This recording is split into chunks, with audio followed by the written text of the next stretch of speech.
दोस्तों, इस दुनिया में हर इंसान पैसे वाला बनना चाहता है और कड़ी मेहनत के बाद भी हर किसी को सफलता नहीं मिल पाती। लेकिन लोगों की कहावत है कि जो लोग बेईमानी से काम करते हैं उनके पास तो खूब सारा पैसा है, वहीं पर जो लोग ईमानदारी से काम करते हैं उनको अपनी जिंदगी पूरी करने में ही बड़ी मुश्किलों का सामना करना पड़ता है। लेकिन दोस्तों, एक कंपनी ने इस कहावत को पूरा कर दिखा दिया है।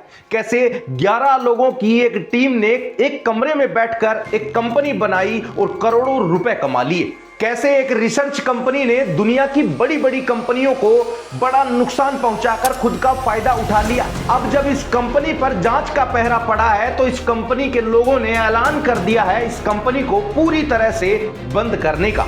ये कंपनी है हिंडनबर्ग, जिसने कुछ समय पहले ही दुनिया के तीसरे सबसे रईस इंसान और भारत के बड़े उद्योगपति गौतम अडानी की कंपनी को 7 लाख करोड़ रुपयों का नुकसान पहुंचाया है। आखिर ये कंपनी ऐसा क्या काम करती थी? इस कंपनी का असल मालिक कौन है? आखिर क्यों इस कंपनी को अचानक से बंद करके जाना पड़ा? इसके पीछे क्यों ट्रंप का नाम लिया जा रहा है? क्यों गौतम अडानी फिर से चर्चा में आ चुके हैं? जानेंगे आज इन्हीं सब के बारे में। दोस्तों, हमारे चैनल पर मिलने वाले वीडियोस में नॉलेज तो बड़ा है, लेकिन हमारा चैनल अभी छोटा है, इसलिए हम आप लोगों का साथ चाहते हैं। गोगिलियो चैनल को सब्सक्राइब कर आप हमारा साथ दे दीजिए। तो चलिए शुरू करते हैं। दोस्तों, कहानी शुरू होती है इस कंपनी के असल मालिक पर, एक 39 साल का नौजवान व्यक्ति जिसका नाम है नाथन एंडरसन, जो कि अमेरिका के एक प्रोफेसर और नर्स का बेटा है। नाथन ने अपनी जिंदगी में सफल होने के लिए कई तरह के काम किए।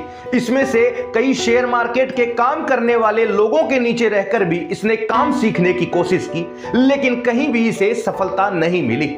ऊपर से नाथन ने एक बैंक से कर्ज लिया हुआ था, जिसका इंटरेस्ट भी नहीं चुकाने के कारण वो धीरे धीरे लोन भी बढ़ता ही जा रहा था। अब एंडरसन के पास वक्त था कुछ कर दिखाने का, वरना उसे खुद के ही मकान से धक्के देकर बाहर निकाल दिया जाता। इसलिए एंडरसन ने एक और दांव खेलने का प्रयास किया। एंडरसन बताते हैं कि अगर वो इस दांव में फेल हो जाते तो वो बाकी बची हुई पूरी जिंदगी भर नौकरी करके ही गुजारने वाले थे। साल 2017 में एंडरसन ने हिंडनबर्ग नाम की एक कंपनी खोली जो कि रिसर्च का काम करती थी। हिंडनबर्ग इसका नाम क्यों रखा? तो इसके पीछे का फैक्ट है कि एक प्लेन का नाम था हिंडनबर्ग, जो कि क्रैश हो गया था। उसके क्रैश होने का कारण था लिमिट से ज्यादा सवारियों को भरकर ले जाना। ठीक इसी तर्ज पर एंडरसन की हिंडनबर्ग कंपनी काम करने वाली थी। ये शेयर मार्केट में गड़बड़ी कर बड़े बड़े मुनाफे कमाने वाली कंपनियों का खुलासा करने वाले थे, क्योंकि एंडरसन जानता था कि शेयर मार्केट ही एक ऐसी जगह है जहां दुनिया भर के रईसों का अड्डा है और यहां कुछ अलग काम कर मुनाफा कमाया जा सकता है। उनके रिसर्च का सिलसिला चलता रहा और साल 2018 में एंडरसन की किस्मत चमकी, क्योंकि इन्होंने एक कंपनी को धराशायी करने में सफलता पाली थी। असल में ये एक मेडिकल कंपनी थी जिसका नाम एफ्रिया था। दोस्तों, इन्होंने अपने रिसर्च पेपर में उस कंपनी के घोटालों का खुलासा किया तो देखते ही देखते उस कंपनी के शेयर लगातार 30% तक नीचे गिर गए। इस डील से हालांकि एंडरसन को बड़ा मुनाफा हुआ और फिर तो मानो ये सिलसिला रुका ही नहीं।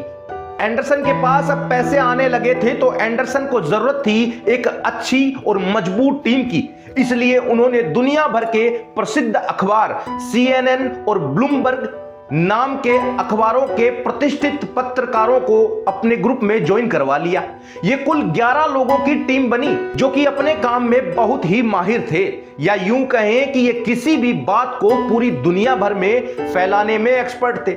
एंडरसन को यही चाहिए था ताकि इनकी रिसर्च पूरी दुनिया देखे और जल्द से जल्द ये अपने मकसद को पाले और इन्हें हो मोटा मुनाफा। नाथन एंडरसन और उनके 11 लोगों की टीम ने मिलकर गौतम अडानी को नुकसान पहुंचाने से पहले Twitter, Nikola, Blue Energy, Opko, RD लीगर और एफ्रिया समेत कई बड़ी बड़ी कंपनियों को भारी नुकसान पहुंचाया। हालात तो यहां तक भी आ चुके थे कि जब गौतम अडानी को नुकसान पहुंचाया उसके बाद इनका अगला टारगेट था भारत की सेबी चीफ माधवी बुच। इन्होंने इल्जाम लगाया कि माधवी बुच और उसके हस्बैंड की बनाई ये कंपनी अडानी ग्रुप से मिली हुई है। अब आपको बताएंगे कि ये हिंडनबर्ग रिसर्च कंपनी आखिर कमाती कैसे है, लेकिन उससे पहले हम आपको ये बताते हैं कि इन्होंने अडानी ग्रुप को कैसे इतना बड़ा नुकसान पहुंचाया। नाथन एंडरसन और इनके 11 लोगों की टीम रिसर्च किया करती थी। ये देखते थे कि दुनिया में ऐसी कौन सी कंपनी है जिसके शेयरों के भाव में तेजी से उछाल आ रहा है, साथ ही वो कंपनियां राजनीतिक पार्टियों के निशाने पर भी हो। कुल मिलाकर इन्होंने दुनिया भर में एक बड़ी कंपनी अडानी को चुन लिया, क्योंकि ये सारे फैक्टर्स उस पर ठीक ठीक काम कर रहे थे। क्योंकि अडानी ग्रुप के शेयर भाव तेजी से बढ़ रहे थे, साथ ही सरकारी टेंडर भी मिल रहे थे और विपक्षी पार्टियां अडानी और मोदी को घेरे हुए थी। बस फिर क्या था, ये लग गए अपने काम पर। इन्होंने एक रिसर्च शेयर की, उसमें इन्होंने दावा किया कि अडानी ग्रुप अपने शेयरों का भाव खुद ही तेजी से बढ़ा रहे हैं, असल में उसकी इतनी वैल्यू नहीं है। ये खबर इन्होंने पूरी दुनिया भर में फैला दी, क्योंकि इनकी टीम का यही काम था। लेकिन जैसे ही ये खबर देश और दुनिया में फैली तो हमारी विपक्षी पार्टी कांग्रेस समेत बाकी सभी पार्टियों ने इसे तुरंत लपक लिया और इसका विरोध करने लगे। इसी को देखते देखते ही खबरें और तेजी से फैलने लगी और अडानी के शेयर धीरे धीरे कम होने लगे। लेकिन फिर भी यह नुकसान इतना बड़ा नहीं था, इसलिए एंडरसन और उनकी टीम के द्वारा तय किया गया नुकसान ना होने के कारण इन्होंने एक और कदम उठाया। उसमें इन्होंने अमेरिका के एक कोर्ट के जज के द्वारा एक अरेस्ट वारंट जारी करवाया और यह खबर तो मानो आग की जैसे फैल गई। जैसे ही भारतीय निवेशकों में यह खबर आई कि अडानी ग्रुप ने सही में कुछ गड़बड़ की है और उसके खिलाफ अरेस्ट वारंट तक निकल रहे हैं, तो निवेशकों ने लिए हुए शेयर तेजी से बेचना शुरू कर दिया और देखते ही देखते अडानी ग्रुप को 7 लाख करोड़ रुपए का नुकसान हो गया। हालांकि गौतम अडानी और ग्रुप के सभी मेंबर्स इस बात को मानने से इनकार कर देते हैं। वो कहते हैं कि हम सभी दस्तावेज किसी को भी दिखाने को तैयार हैं, हम लोगों ने पूरी ईमानदारी से काम किया है। आखिर में वही होता है दोस्तों, समय के साथ आज के हिसाब से अडानी ग्रुप के शेयर फिर से तेजी की ओर हैं। अब आपको बताते हैं कि ये हिंडनबर्ग आखिर पैसा कैसे कमाती थी। दोस्तों सबसे पहले तो ये एक षड्यंत्र रचते थे, वो तरीका हमने आपको बता ही दिया है। उस तरीके से ज्यादा जल्दी इन्हें पब्लिसिटी मिल जाती और उस कंपनी के शेयरों में भारी गिरावट आती। इस कंपनी का मेन टारगेट भी शॉर्ट सेलिंग करना ही था। दोस्तों शेयर मार्केट में 2 तरह से लोग ट्रेड करते हैं, एक होती है लॉन्ग पोजीशन और एक होती है शॉर्ट सेलिंग। लॉन्ग पोजीशन में अगर आपने 50 रुपए की चीज खरीदी और 70 रुपए में बेच दी तो आपको 20 रुपए का मुनाफा हो गया। लेकिन शॉर्ट सेलिंग में कुछ अजीब पैतरे होते हैं। शॉर्ट सेलिंग के लिए आप इसे यूं समझें, जैसे अडानी के एक शेयर की कीमत 10 रुपए है और मेरे पास हजारों शेयर हैं, उसमें से आपने मुझसे 10 शेयर उधार ले लिए तो आपको कीमत देनी पड़ी मात्र 100 रुपए।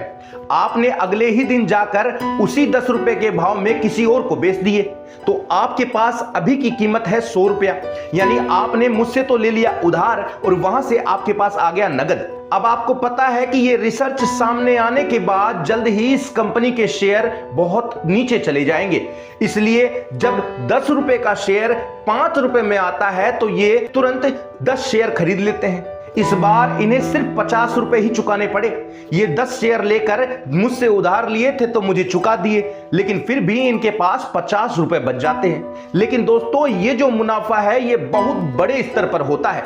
यही कारण है कि अडानी जैसी कंपनी को 7 लाख करोड़ रुपए का नुकसान हुआ। अब पिछली 15 तारीख को अचानक से एंडरसन एक पोस्ट कर लिखते हैं, कोई खास बात नहीं, कोई स्वास्थ्य समस्या नहीं, कोई व्यक्तिगत दबाव नहीं, कोई बड़ा खतरा नहीं, बस हमने जो टारगेट चाहा था उसे हमने पा लिया है। अब हम हमारे कमाए पैसों से एंजॉय करना चाहते हैं, हमारे परिवार को समय देना चाहते हैं, इसलिए आज ही अभी ही इस कंपनी को पूरी तरह से बंद कर दिया जाता है। लेकिन दोस्तों इसके पीछे असली सच्चाई ये नहीं है, इसके पीछे है एक बहुत बड़ा गेम जिसके बारे में आपको जान लेना चाहिए। दोस्तों आपको तो पता ही होगा कि आज की रात डोनाल्ड ट्रंप अमेरिका की राष्ट्रपति की गद्दी पर बैठने वाले हैं, लेकिन ट्रंप से पहले जो बाइडेन के हाथ में अमेरिका की पावर हुआ करती थी। इसी के साथ आपको यह भी जान लेना चाहिए कि दुनिया में एक जॉर्ज सोरोस नाम का व्यक्ति है जो अपने पैसे के दम पर पूरी दुनिया में कभी भी कहीं भी खलबली मचा सकता है। और डोनाल्ड ट्रंप और जो बाइडेन के बीच उस समय जब चुनावी मुकाबला चल रहा था, जॉर्ज सोरोस ने खुलकर जो बाइडेन की पार्टी को पूरा समर्थन दिया और ये बात डोनाल्ड ट्रंप कभी भी नहीं भूलने वाले थे। अब इस बार ट्रंप के चुनावों में दुनिया के सबसे रईस इंसान इलोन मस्क ने साथ दिया और ट्रंप इस बार चुनाव जीत भी गए हैं। इसी के साथ ही जब तक वो गद्दी पर बैठते उससे पहले ही प्रशासन और उनके लोगों ने हिंडनबर्ग कंपनी को इशारों ही इशारों में कागजात तैयार रखने को कहा। ऊपर से डोनाल्ड ट्रंप ने अपने अधिकारियों से कहा कि जल्द ही यह भी पता किया जाए क्या इस हिंडनबर्ग कंपनी को जॉर्ज सोरोस सपोर्ट करता था, क्योंकि आपको याद होगा कि साल 2022 में इसी हिंडनबर्ग कंपनी ने दुनिया के सबसे रईस इंसान इलोन मस्क की ट्विटर वाली डील में झमेला डाल दिया था।